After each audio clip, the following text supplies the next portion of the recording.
The biggest movie of all time comes to the 4K Ultra HD format. Hey everyone, welcome back to the channel, and today I'm going to be going over Avengers Endgame on 4K, which hits stores August 13th. I'm going to let you know what to expect from video quality, audio quality, cover options, and if it's worth your purchase. Let's check it out.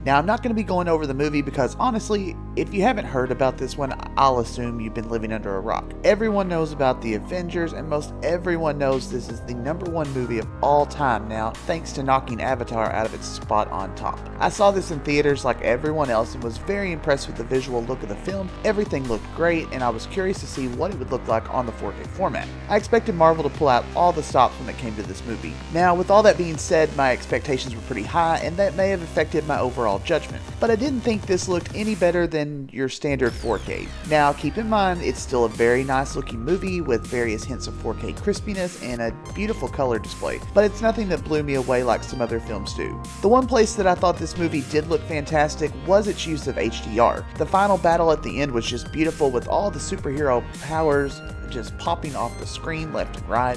Basically, anytime Captain Marvel was using her powers, you'd be guaranteed to almost need sunglasses because the light was just so incredibly bright. Another scene that was very impressive to me was the one on Boromir being just a standout. You know, the deep purples and pinks just looked stunning. The audio quality on this one was a tad better than your standard Disney release, as I noticed that I didn't have to crank the volume nearly as much as I usually do. I actually watched Avengers Infinity War right before I watched Endgame and turned the volume down from about 40 to 35. Now keep in mind for me that the volume level is usually at anywhere from 15 to 25 for everything else that I watch. I didn't notice that much use of surrounds like I did when I was in the theater, and really the only scene that gave the speakers a workout was the final battle. Now for cover options, you do have a few to choose from. There's the standard cover, which is just the movie poster, and it looks nice and it matches with the Avengers Infinity War release. Target does have a really nice looking digibook, and I actually think I like this cover art more than the standard one. It's really just a variation on it, but I prefer it. I usually don't get the digibooks, but I think I may pick this one up.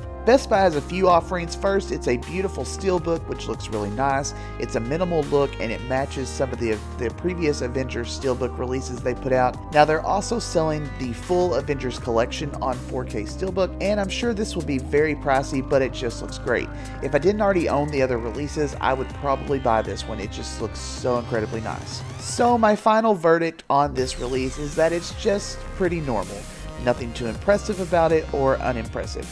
Now, it's a fantastic movie and one that I'm sure I'll rewatch many times over. I would have just liked a better picture quality, but what we got is still nice. I think sometimes I'm just a little underwhelmed with the Marvel releases, considering I think Warner Brothers and the DC Universe movies just look so great. Maybe it's because of how well Marvel does at the box office. They just don't feel like they need to knock it out of the park on a home release. I don't know. I just know that no other superhero film comes close to looking as good as Aquaman or Justice League looks on 4K, at least in my opinion. Now, with all of this being said, should you run out and buy it on release day? Now keep in mind that this is a Disney release and those rarely go down in price. The most you may see it fluctuate is about $5 difference from release date, so it's not really something you'd want to wait for a sale on. Yes, on Black Friday it may go down $10, but really that's a gamble. I think I waited around for a price drop on Infinity War and waited months, and then ended up getting it for maybe $5 cheaper than it normally was, so that's really something to consider. So with all of that being said, I'm going to leave this video here, and I hope it helped you make a decision on your purchase. Thanks for watching everyone, and I'll see you real soon.